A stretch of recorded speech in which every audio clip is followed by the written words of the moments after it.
اعوذ باللہ من الشیطان الرجیم پناہ مانگتا ہوں میں اللہ کی شیطان مردود سے۔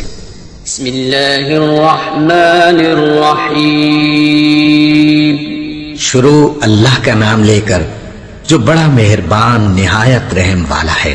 نحمده ونصلي على رسوله الكريم اما بعد فاعوذ باللہ من الشیطان الرجیم بسم اللہ الرحمن الرحیم۔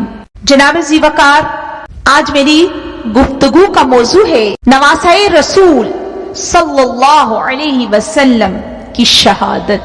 ایک شعر عرض کرتی ہوں، حق کے لیے جان دینے کی جو رسم چلی ہے، حق کے لیے جان دینے کی جو رسم چلی ہے، اس رسم کا بانی ہی حسین بن علی ہے۔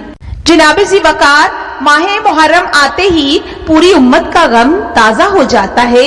14 صدیاں گزر گئی، امت کی آہو بقا سے دشت و جبل گونج اٹھے۔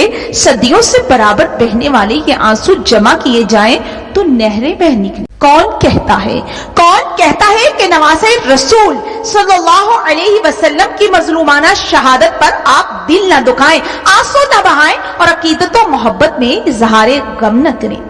اگر رسول اللہ صلی اللہ علیہ وسلم سے آپ کا تعلق ہے، رسول اللہ صلی اللہ علیہ وسلم کی اہل بیت سے تعلق ہے، تو یہ کیسے ممکن ہے کہ عاشورہ کی کربناک رات اور کربلا کی صبح قیامت کی یاد آپ کو نہ تڑپائے؟ فاطمہ رضی اللہ تعالی عنہا کے گھر کا چراغ گل ہو جائے اور مسلمانوں کا دل نہ روئے؟ بحر ہند کے پانی میں آگ لگنا تو ممکن ہے، لیکن یہ ناممکن ہے۔ جناب ذی وقار، 10 محرم کی ان قیامت خیز گھڑیوں کا تصور تو کیجئے، ذرا تصور تو کیجئے کہ دو شہر رسول صلی اللہ علیہ وسلم کے سوار فرات کے ساحل پر پیاس سے بےتاب ہیں، لب خشک ہیں، خلق سوکھ رہا ہے۔ عزیزوں اور بچوں کی بے بسی اور مظلومانہ شہادت سے دل زخمی ہے۔ کس طرح دشمنوں کے نرخے سے بچ کر فرات کے کنارے سے پانی پینا چاہتے ہیں۔ حسین ابن نمیر تاک کر نیزہ مارتا ہے اور نواسۂ رسول صلی اللہ علیہ وسلم کے مبارک منہ سے سرخ تازہ خون کا فوارہ پھوٹ نکلتا ہے۔ نوجوان جنت کے سردار یہ خون چلو میں لے کر آسمان کی طرف اچھالتے ہیں اور کہتے ہیں، اے بے نیاز، تیرے نبی صلی اللہ علیہ وسلم کے نواسے کے ساتھ یہ سنگ دل جو سلوک کر رہے ہیں، اس کی فریاد تجھی سے کرتا ہوں۔ پھر آسمان کی آنکھوں نے یہ دل دوز منظر بھی دیکھا کہ نواسۂ رسول صلی اللہ علیہ وسلم کی گردن میں تیر چھدا ہوا ہے۔ آپ رضی اللہ تیر کو ہاتھ سے کھینچ کر نکالتے ہیں کہ ذریحہ گردن مبارک پر تلوار سے وار کرتا ہے اور مظلوم کربلا زخموں کی تاب نہ لا کر گر پڑتے ہیں۔ اسی دوران سنان ابن انس کا ایک ایسا نیزہ لگتا ہے کہ آپ ہمیشہ کے لیے امت کو اپنے غم میں روتا چھوڑ کر دنیا سے رخصت ہو جاتے ہیں، اور یہی سنان شکی نواسۂ رسول صلی اللہ علیہ وسلم کا سر مبارک جس میں اطہر سے جدا کر کے ابن زیاد کے پاس کوفہ بھیج دیتا ہے۔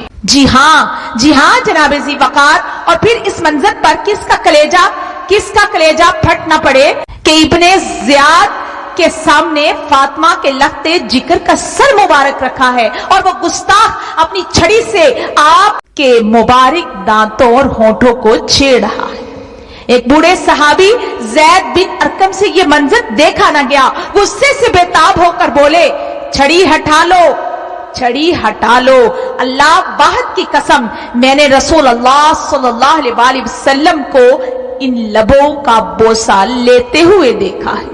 یہ کہا اور بے احتیاط داڑے مار مار کر رونے لگے۔ اور پھر اس منظر کا تصور کیجئے کہ شہید کربلا کی لاشیں غاسریہ کے باشندے دفن کر رہے ہیں، انہی میں ایک لاش بے سر بھی رکھا ہے، یہ امام مظلوم کا لاش ہے، یہ بے سر کے دفن کیا جا رہا ہے۔ زمین سہمی پڑی ہے، آسمان ساکت تھا، بیچارہ۔ بے شک محرم ہر سال ان غموں کی یاد ساتھ لاتا ہے، اور آپ کی گروا زاری، نالاؤ ماتم ایک فطرتی حقیقت ہے۔ لیکن سوال صرف یہ ہے کہ یہ نالاؤ ماتم اور یہ آہو بقا کس کے لیے؟ کیا حسین نے جان عزیز قربان دے کر اور آپ نے نو نہالوں کی گردن कटा कर उम्मत को ये सबक देना चाहा था कि वो चंद दिन सोग मनाकर बैते रसूल सल्लल्लाहु अलैहि वसल्लम के साथ अकीदत व मोहब्बत का इजहार किया करें? या आपने फरात के किनारे मैदान करबला में कुर्बानी शहादत, जहाद और बातिल से पंजा आजमाई की तारीख इसलिए तैयार की कि नौजवान इस्लाम अपने सरदार के नक्शे कदम पर चलकर हक के लिए हमेशा सीना सुपर रहे और जीते जी कभी भी बातिल को अपने नापाक कदम जमाने का मौका न दे। करबला के मसाइब का खैर मकदम करें, लेकिन बातिल के आगे हरगिज हरगिज गर्दन न झुकाएं। जनाब जी वकार कोफा जाते हुए रास्ते में बैजा के मुकाम पर शहीद करबला ने खुतबा दिया। लोगों, रसूल अल्लाह सल्लल्लाहु अलैहि वसल्लम ने फरमाया, जो शख्स किसी ऐसे बादशाह को देखता है जो जालिम और जाबिर है, अल्लाह की हराम करदा चीजों को हलाल कर रहा है, अल्लाह से किए हुए अहद को तोड़ रहा है, रसूल अल्लाह सल्लल्लाहु अलैहि वसल्लम की सुन्नत को तहस नहस कर रहा है, अल्लाह के बंदों पर गुनाह और ज्यादती के साथ हुकूमत कर रहा है और फिर भी इस शख्स को गैरत ना आए, न जुबान से वो इस जालिम के खिलाफ आवाज उठाता है, न अमली तौर पर जालिम के खिलाफ कोई कदम उठाता है, तो अल्लाह को यह हक है कि वो जालिम बादशाह की जगह इस शख्स को दोज़ख की आग में झोंक। लोगों, खबरदार हो जाओ, ये लोग शैतान की इताअत कबूल कर चुके हैं और रहमान की इताअत से आजाद हो गए हैं। इन लोगों से अल्लाह की जमीन को फसाद से भर दिया है, इन लोगों ने अल्लाह की जमीन को फसाद से भर दिया है, हदूद इलाही को पामाल कर दिया है, माले गनीमत में से अपने लिए ज्यादा वसूल करने लगे हैं, अल्लाह की हराम की हुई चीजों को हलाल कर लिया है और हलाल चीजों को हराम कर दिया है। इसीलिए मैं हक के बजानिब हूं कि मुझे गैरत आए और मैं इनकी सरकशी और बगावत को हक व अदल से बदलने की कोशिश करूं। वक्त आ गया है कि मोमिन हक की राह में जान कुर्बान करने के लिए तैयार हो जाए। मैं शहादत की मौत चाहता हूं। जालिमों के साथ जिंदा रहना खुद बहुत बड़ा जुर्म है। मेरी जात तुम लोगों के लिए नमूना है। जनाब जी वकार तकरीर करने वाला खामोश हो गया, इसकी आरज़ू पूरी हो गई और अब क़यामत भी में आप इसकी आवाज सुन सकेंगे, लेकिन इसकी आवाज की गूंज अब भी आपको झंझोड़ती है। आज भी दुनिया अल्लाह की इताअत से आजाद है, आज भी हदूदुल्लाह पामाल है, आज भी दुनिया में हलालो हराम है और हराम हलाल है। दुनिया में हर तरफ फसाद फैल गया है। ये गूंज मिल्लत के नौजवानों को आज भी गैरत दिला रही है और इन्हीं मरहलों से गुजरने की दावत दे रही है जिन मरहलों से शहीदे करबला गुजरे थे। जनाब जी वकार, दास्ताने करबला पर इजहारे गम एक फितरती तकाजा है, लेकिन ये इजहारे अकीदत तो मोहब्बत अगर महज जाती और शख्सी नौयत का है तो ना अल्लाह की निगाह में इसकी कोई कदर कीमत है और ना खुद शहीदे करबला की नजर में इसकी कोई हैसियत।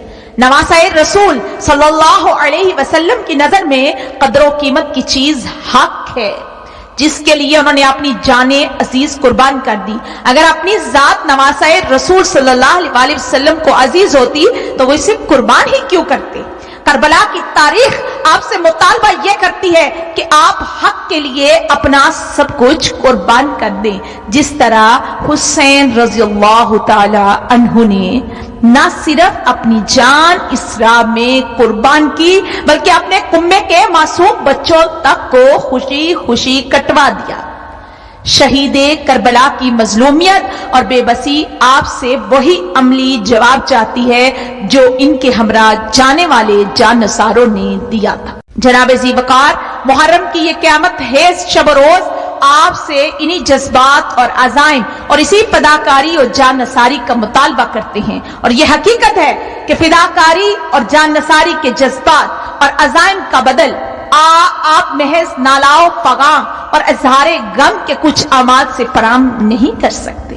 और यह भी हकीकत है कि ये जज्बात, अज़ाइम और ये जान नसारी और फिदाकारी भी इसी वक्त नतीजा खेज हो सकती है जब किसी अमाम और रहनुमाई की क़ियादत हो और किसी नस और मंसूबे के तहत। आखिर में मैं इस शेर के साथ अपनी गुफ्तगू को इस शेर पे खत्म करूंगी। अगयार का जादू चल भी गया, अगयार का जादू चल भी गया, ہم ایک تماشا بن بھی گئے، اوروں کو جگانا یاد رہا، خود ہوش میں آنا بھول گئے۔